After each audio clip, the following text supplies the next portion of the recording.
Olá, irmãos e irmãs da Igreja Metodista de Presidente Prudente, graça e paz. Sou o pastor Luciano Pereira da Silva, sou secretário-geral do CIEMAL, que é o Conselho de Igrejas Evangélicas Metodistas da América Latina e do Caribe. Trabalho aqui no Panamá, no Centro-América, sou pastor, sou missionário e tenho o privilégio de poder participar dessa festa de celebração dos 97 anos da Igreja Metodista em Presidente Prudente, sabendo também que é a primeira igreja, ou a mais antiga igreja cristã daí da cidade. Então, realmente para mim é uma honra, privilégio poder participar dessa grande festa. Quero agradecer em especial a toda a liderança da igreja, todos os irmãos e irmãs, e ao pastor Paulo Amêndola, que me deu essa honra e esse privilégio de poder participar. E espero que Deus possa abençoá-los grandemente nesse tempo, nesse culto de encerramento e de celebração. Quero ler um texto com vocês, um versículo do profeta Ezequiel, capítulo 1, versículo 1. Está com a sua Bíblia, então abra Ezequiel, capítulo 1, versículo 1. Diz assim: Aconteceu no 30º ano, no 5º dia do 4º mês, que estando eu no meio dos exilados, junto ao rio Quebar, se abriram os céus e eu tive visões de Deus. Amém. Vamos orar.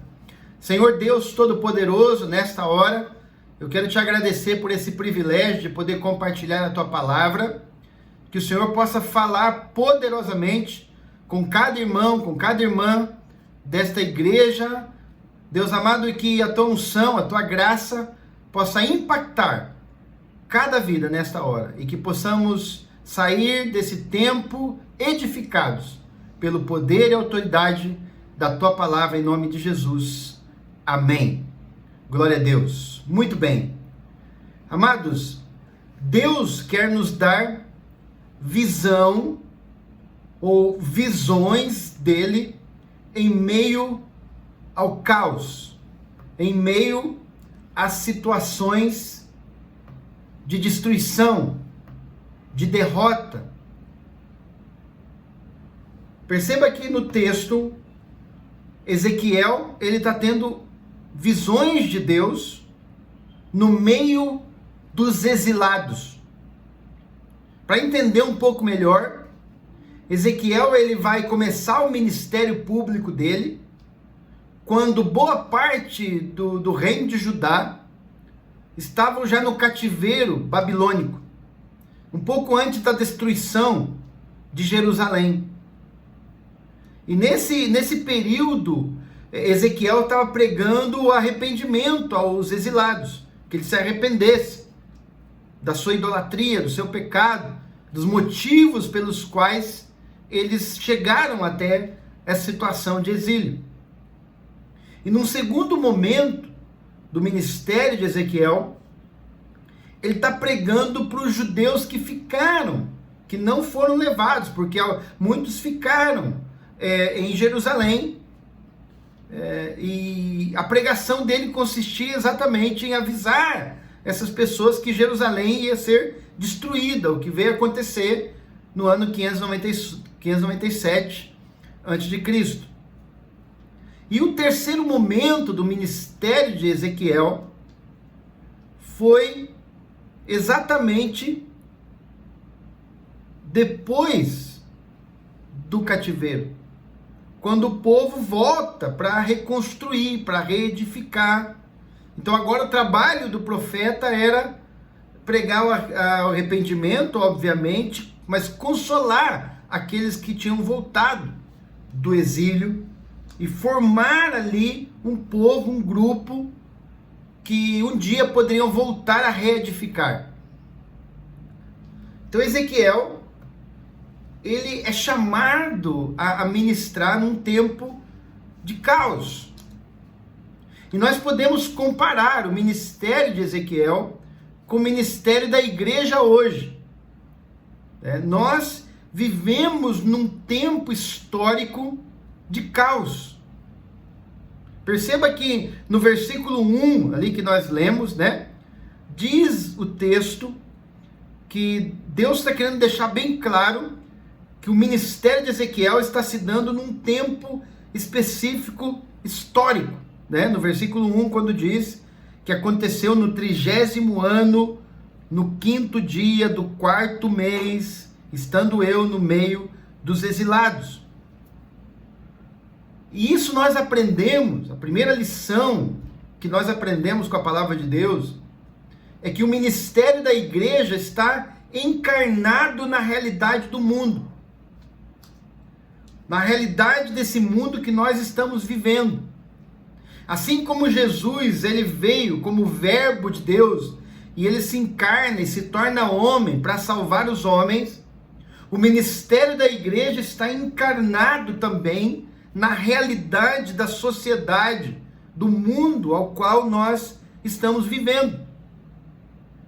Isso nós aprendemos então que viver pela fé não é uma vida alienada, que Deus nos colocou num tempo histórico.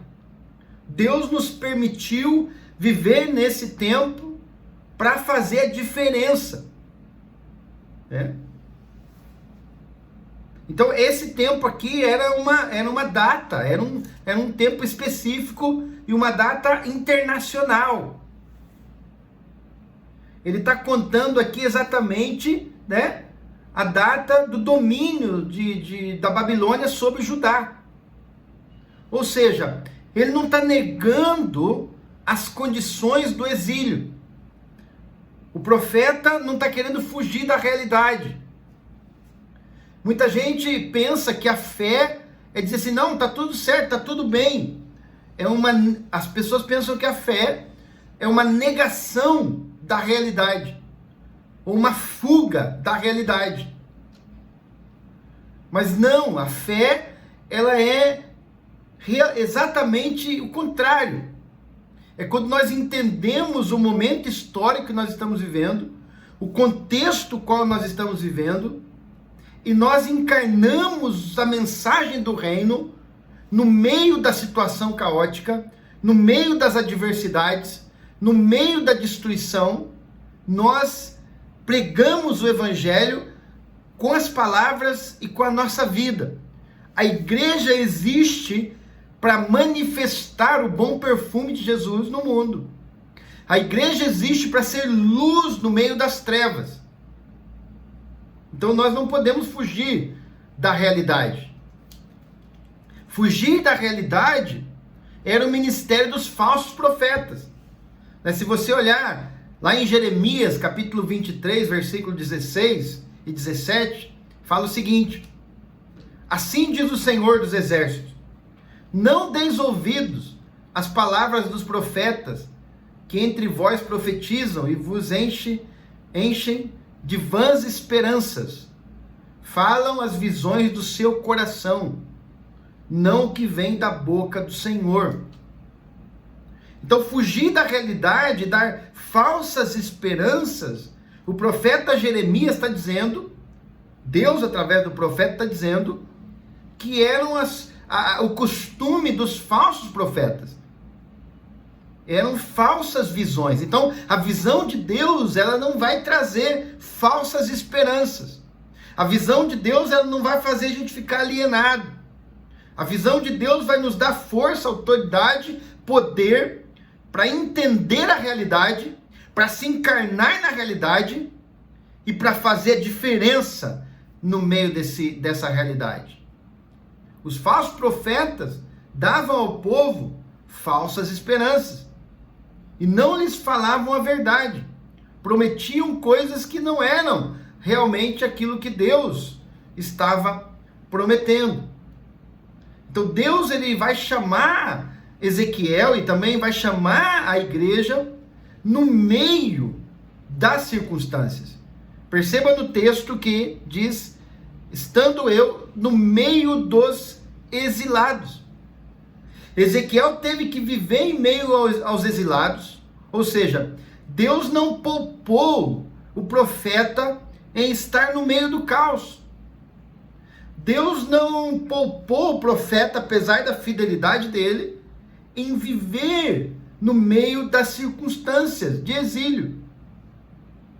Às vezes a igreja está orando para que Deus os tire do meio do caos, ou que Deus desfaça os problemas. Muitas vezes queremos nos esconder das dificuldades, queremos fugir da realidade, e pensamos que a fé é isso, é viver nos escondendo da realidade, dizer, não, tá tudo bem, ou não fala essa coisa ruim, porque pode atrair alguma coisa má. Vivemos às vezes não uma fé verdadeira, mas uma superstição, porque a fé verdadeira, Deus vai nos permitir viver no meio do caos, e enfrentar todas as consequências no poder e na autoridade do Espírito Santo. Ezequiel teve que enfrentar as circunstâncias, as privações do exílio, junto com o povo. E aqui, quando eu estou falando disso, eu lembro da oração de Jesus, a oração sacerdotal de Jesus, né? Quando ele fala assim, olha, no capítulo 17 de João, versículo 15, fala assim, eu não oro para que os tires do mundo, mas sim para que os protejas do príncipe deste mundo. Eles não são do mundo, como também eu não sou. Santifica-os na verdade. A tua palavra é a verdade. Da mesma maneira como me enviastes ao mundo, olha aí, eu os enviei ao mundo. Em benefício deles eu me consagro, para que igualmente eles sejam consagrados pela verdade. Jesus está orando aqui justamente pelos cristãos, pela igreja que viria depois. E Jesus está declarando que ele não está orando para que nós sejamos tirados do mundo, para que possamos fugir da realidade, mas sim que nós possamos viver no meio desse mundo, protegidos do príncipe deste mundo. Jesus nos envia para o mundo, porque ele quer salvar o mundo. Deus amou o mundo de tal maneira que deu seu Filho unigênito, para que todo aquele que nele crê não pereça, mas tenha vida eterna.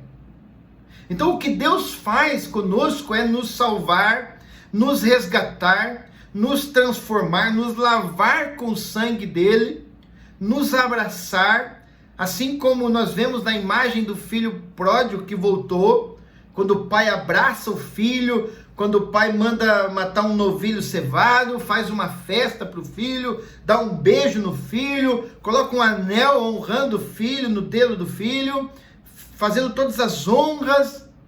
Deus nos transforma, Deus nos regenera, Deus nos limpa, mas depois Deus fala para nós, agora eu envio vocês de novo para o mundo.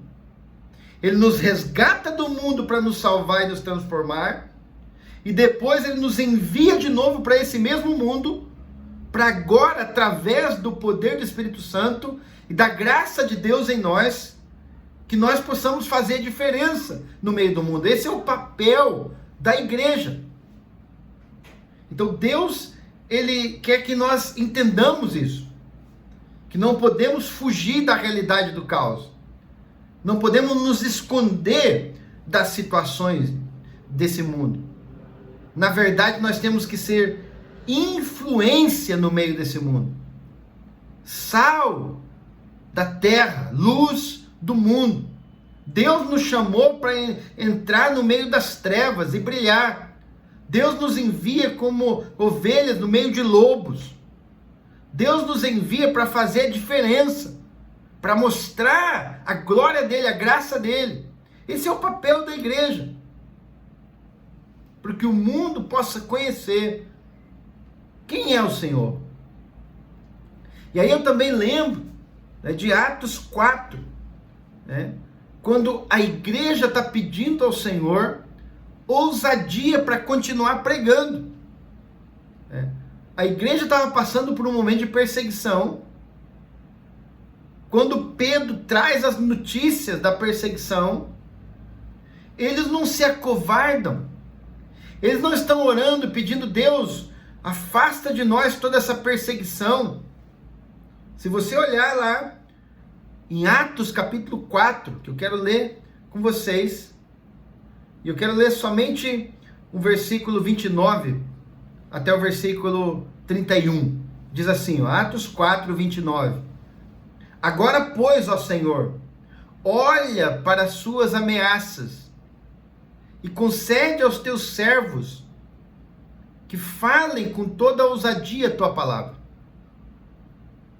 enquanto estendes a mão para curar, para que se façam sinais e prodígios pelo nome de teu santo Filho Jesus. E tendo orado, moveu-se o lugar em que estavam reunidos, e todos foram cheios do Espírito Santo, e anunciavam com ousadia a palavra de Deus. Anunciavam com ousadia. Então eles não pedem para que Deus pare ou mande parar a perseguição. Eles pedem para não desistirem no meio da perseguição. Eles pedem para não deixar de pregar por causa da perseguição. Eles pedem para o Senhor força para continuar testemunhando no meio do caos. Essa é a lição que nós temos que aprender.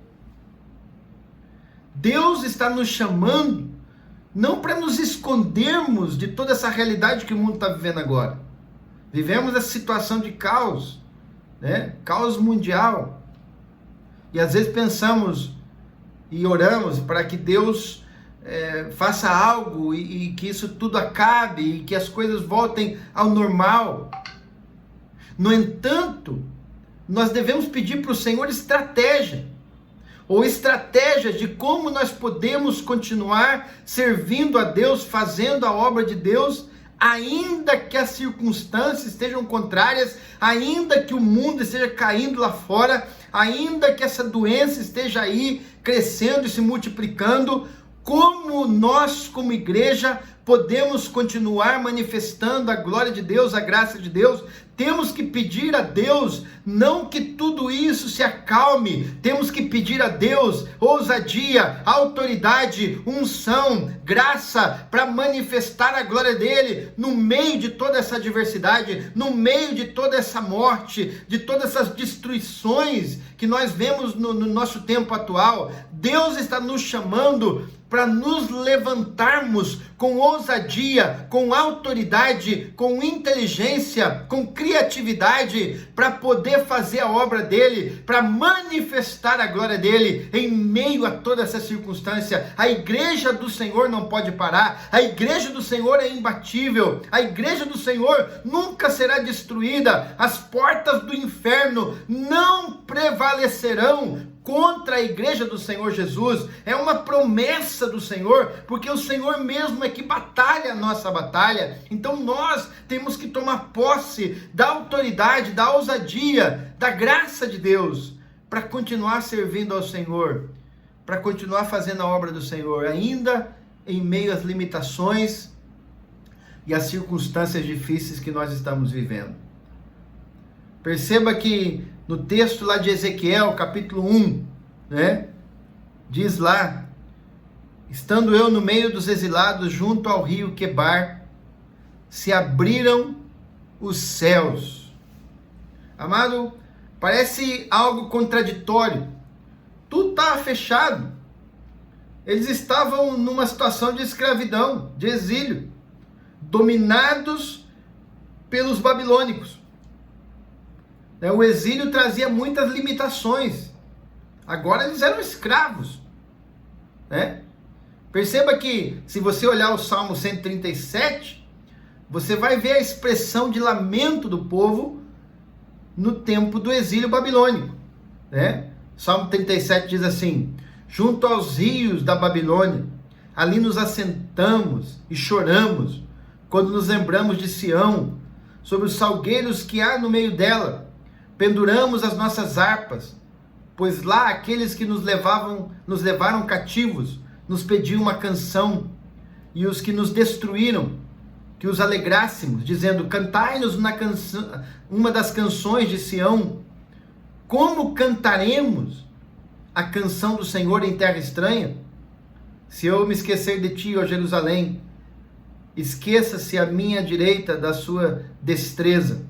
Se eu me não lembrar de ti, apegue-se minha língua ao meu paladar. Se não preferir Jerusalém, a minha maior alegria. Lembra-te, Senhor, dos filhos de Edom, no dia de Jerusalém, que diziam, descobria até os seus alicerces.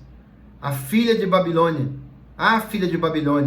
que vai ser assolada. Feliz aquele que te retribuir o pago que tu nos pagastes a nós.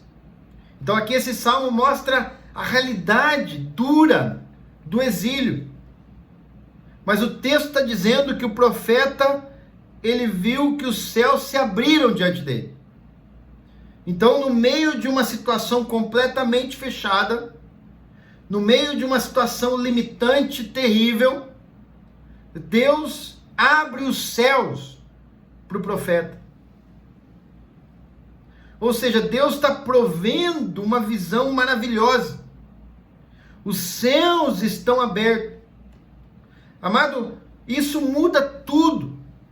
Agora, às vezes nós estamos olhando para as circunstâncias, estamos olhando para o mundo, estamos olhando para as questões sociais, políticas, nós estamos olhando para os problemas que estão aumentando a cada dia e nos sentimos como num exílio. Mas o que Deus está nos mostrando através dessa palavra, que a igreja do Senhor precisa estar no meio dessas circunstâncias, mas colocar a sua visão, olhar no meio do exílio para os céus. No meio das circunstâncias, no meio das dificuldades, olhar para aquele que é todo poderoso, para aquele que tem toda a autoridade. Eleva os meus olhos para os montes, de onde me virá o socorro? O meu socorro vem do Senhor, que fez os céus e a terra. O desafio para nós é olhar para o céu. Tudo vai depender da nossa visão. Se nós ficamos concentrados no exílio, se nós concentramos a nossa visão nas adversidades, nós desanimamos.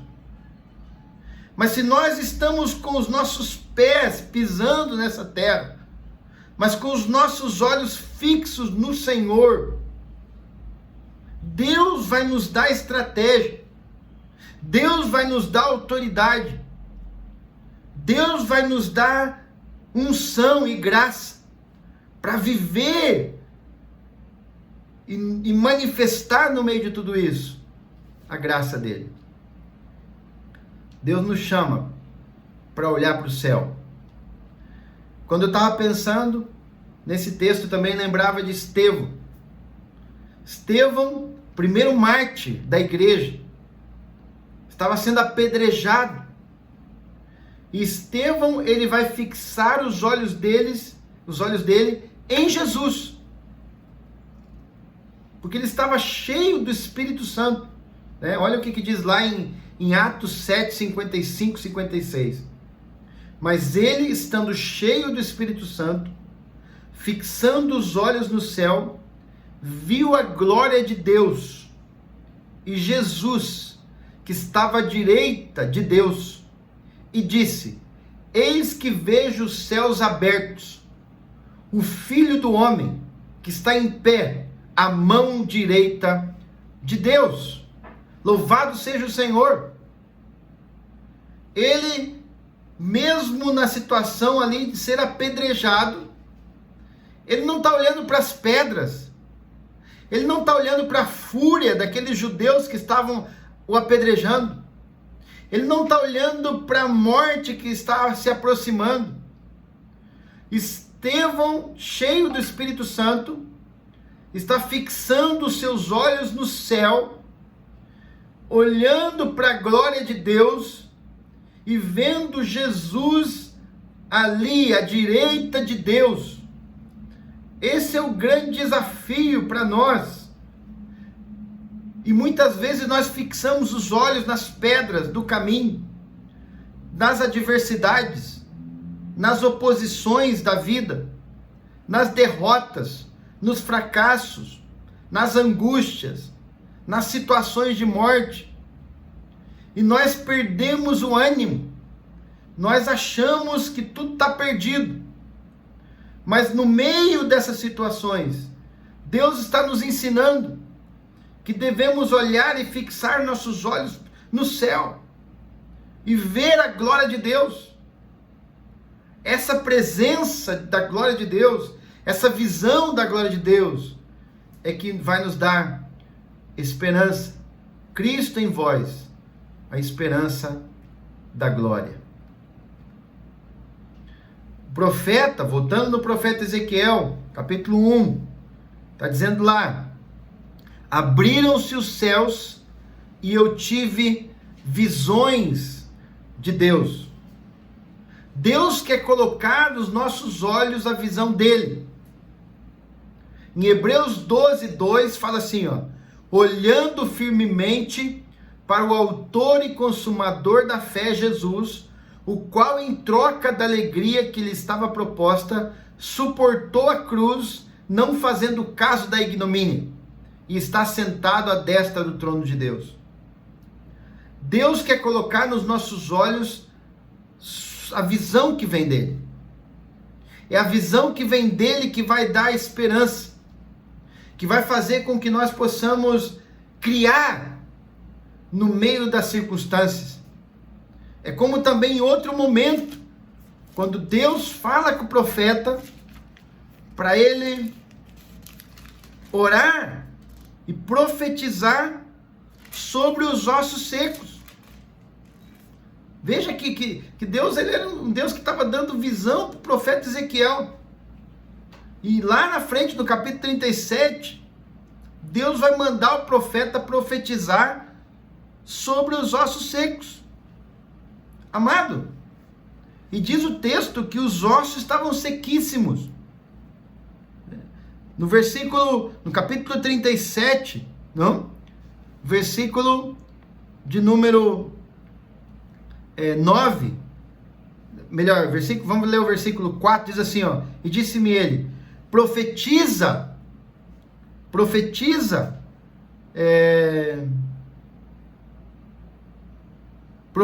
a estes ossos, e diz-lhes, ossos secos, ouvi a palavra do Senhor. Assim diz o Senhor Deus a estes ossos, eis que farei entrar o Espírito em vós e vivereis. Você já imaginou chegar num lugar, ossos sequíssimos, sem nenhuma esperança, e Deus mandar, olha para esses ossos e profetiza sobre eles? Deus está colocando no profeta Ezequiel a visão do milagre. Deus está dizendo para Ezequiel, não olhe para a condição dos ossos, não olhe para a circunstância em que o povo está, profetiza, creia na minha palavra, creia, ora, profetiza, declara, a partir da visão que eu estou te dando. Mas se nós colocamos os nossos olhos na sequidão dos ossos, na circunstância que nós estamos vivendo, nós queremos desistir. Quantas pessoas estão desistindo da fé? Quantas pessoas estão abandonando a esperança? Porque estão olhando para os ossos secos e não conseguem ver nenhuma esperança. Pessoas que perderam, talvez estão enlutadas, pessoas que estão com dificuldades financeiras, pessoas que estão com problemas de enfermidade, pessoas que estão com problema de relacionamentos, problemas familiares, situações de angústia, depressão, olham para todos os lados e não veem uma saída. Mas Deus está falando com você nesta noite. Ele está querendo abrir os céus. Ele está querendo dar a você visões dele. Ele está querendo que você coloque os olhos nele. Então perceba que num primeiro momento Deus fala: olha, Ezequiel, os céus estão abertos. Tudo está fechado. Tudo está limitado. Existe opressão. O povo está exilado. Mas olha para os céus. Deus está abrindo os céus diante do profeta e dando visão. E num segundo momento, quando nós lemos a visão do Vale dos Ossos Secos, além da visão, Deus está colocando uma palavra na boca do profeta. Então, amado, Deus quer dar-nos visão no meio do caos, mas Deus também quer colocar uma palavra na nossa boca, uma palavra profética, uma palavra de bênção, uma palavra que nós possamos olhar para a situação e profetizar. Amado, muitas vezes nós pensamos que as coisas têm que estar tudo bem para a gente poder fazer a obra, ou que um dia as coisas vão estar melhores, e a gente fica esperando. E o profeta, Deus mostrou a ele aquele vale, e disse: olha, profeta, profetiza, mas olha que os ossos estão sequíssimos. E Deus fez o profeta andar ao redor deles, no versículo 2 do capítulo 37, e me fez andar ao redor deles, e eram muito numerosos na superfície do vale, e estavam sequíssimos. E Deus perguntou para o profeta: filho do homem, acaso poderão reviver estes ossos? E o profeta respondeu: Senhor Deus, tu o sabes. Deus está colocando essa visão nos olhos de Ezequiel e dizendo a Ezequiel: profetiza, Ezequiel, declara vida sobre os ossos. No versículo 9, então ele me disse: profetiza ao Espírito, profetiza ao Filho do Homem, e disse-lhe: assim diz o Senhor Deus, vem dos quatro ventos, ó Espírito, e assopra sobre estes mortos, para que vivam. Profetizei como ele me ordenara, e o Espírito entrou neles, e viveram, e se puseram em pé, um exército sobremodo numeroso. Então me disse: filho do homem, estes ossos são toda a casa de Israel. Eis que dizem: os nossos ossos se secaram, e pereceu a nossa esperança. Estamos de todos exterminados. Portanto, profetiza e dizes: assim diz o Senhor Deus, eis que abrirei, aleluia, abrirei as vossas sepulturas, e vos farei sair delas, ó povo meu, e vos trarei a terra de Israel. Deus está colocando uma palavra de restauração na boca de Ezequiel. Igreja do Senhor, Deus está colocando uma palavra de restauração na tua boca. Deus está colocando uma palavra profética nos teus lábios.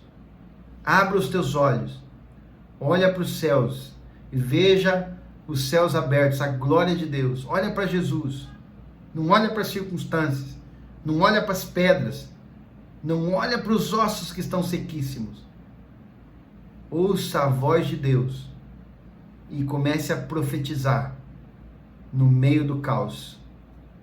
Abençoar pessoas, orar com pessoas, fazer conferências online, orar com pessoas pela internet, fazer grupos através da internet, abençoar casais, abençoar jovens, oferecer ajuda espiritual para as pessoas que estão enlutadas, orar com elas, abençoar aqueles que estão passando por dificuldade, reunir forças na igreja para ajudar pessoas materialmente que estão passando por situações.